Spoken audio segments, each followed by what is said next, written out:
जय श्री कृष्णा। राधे राधे। आप सभी को सावन मास के शुक्ल पक्ष में आने वाली एकादशी की हार्दिक शुभकामनाएं। इस समय सावन का बहुत ही पावन और पवित्र महीना चल रहा है। सावन के महीने में शुक्ल पक्ष को आने वाली एकादशी को पुत्रदा एकादशी के नाम से जाना जाता है। हिंदू धर्म में एकादशी का बहुत ही अधिक महत्व होता है। हर माह में 2 एकादशी पड़ती है, एक कृष्ण पक्ष में और दूसरी शुक्ल पक्ष में। एकादशी तिथि भगवान श्री हरि विष्णु को समर्पित है। अब की बार सावन अधिक मास होने के कारण इस साल में 26 एकादशियां आई हैं।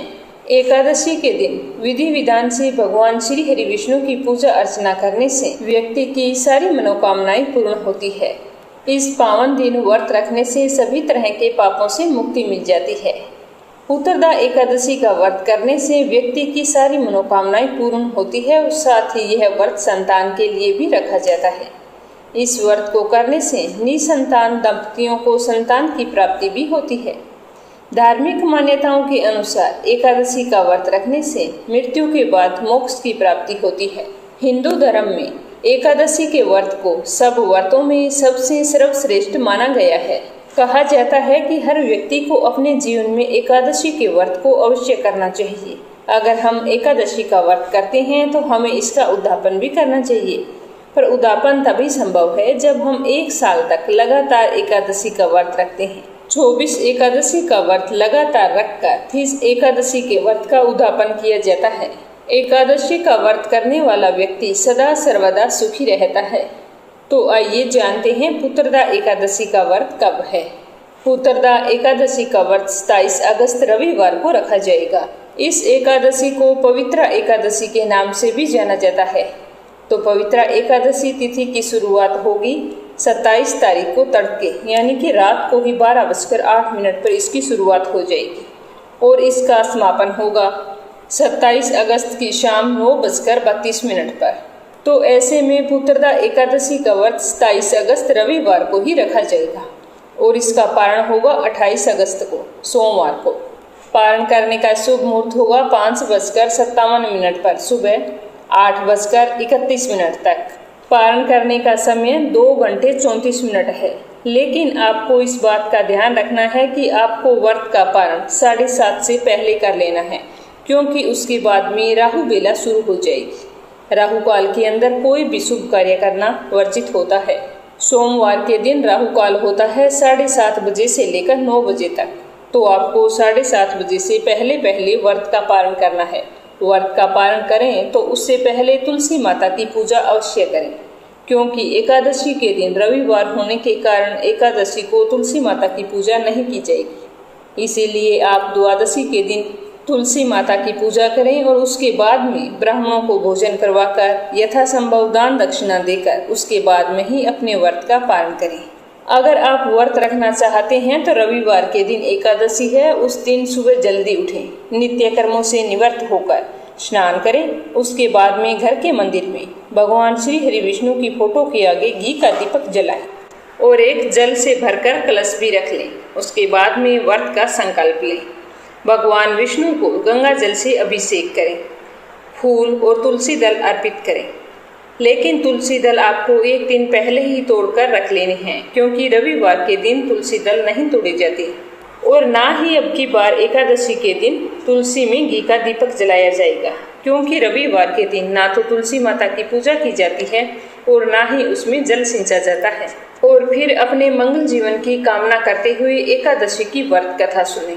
एकादशी का व्रत रखने वालों को व्रत कथा अवश्य सुननी चाहिए, क्योंकि कोई भी व्रत हो व्रत कथा के बिना पूरा नहीं होता और ना ही हमें उसका पुण्य फल प्राप्त होता है।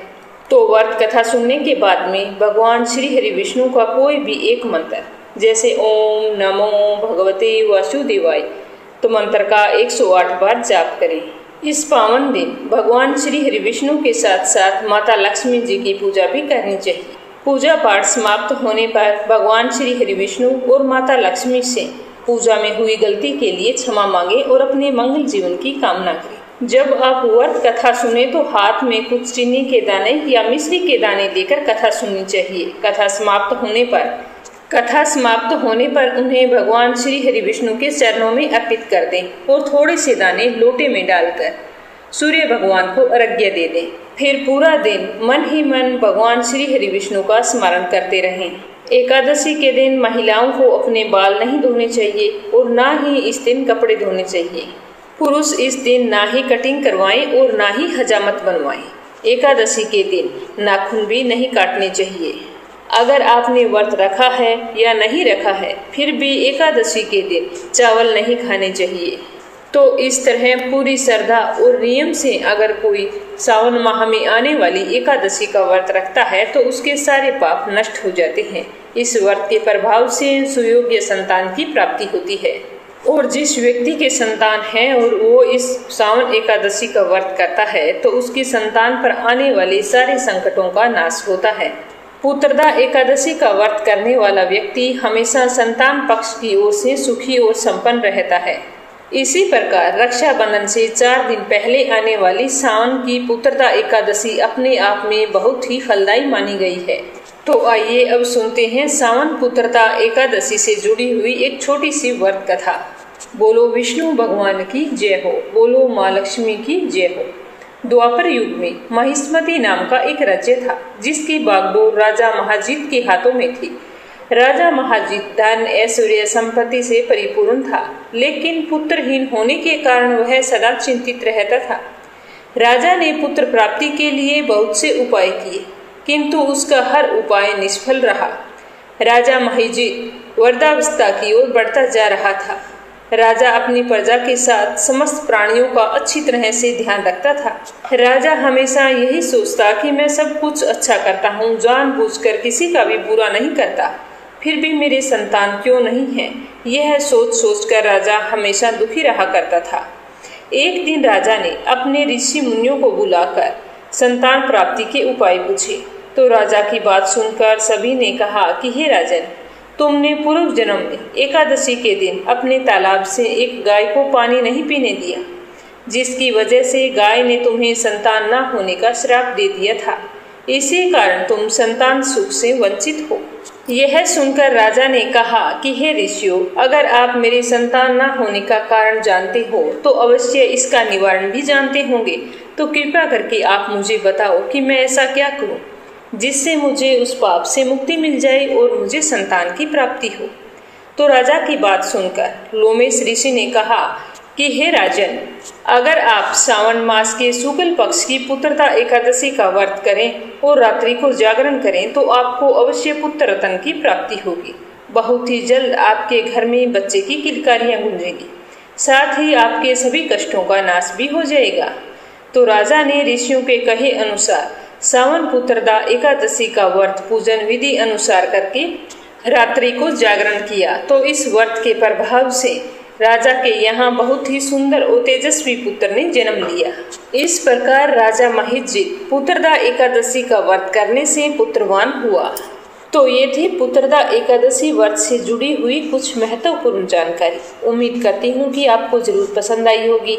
तो प्लीज़ इस वीडियो को ज़्यादा से ज़्यादा शेयर करना और कमेंट बॉक्स में जय हो विष्णु भगवान की, जय हो लक्ष्मी माता की अवश्य लिखना।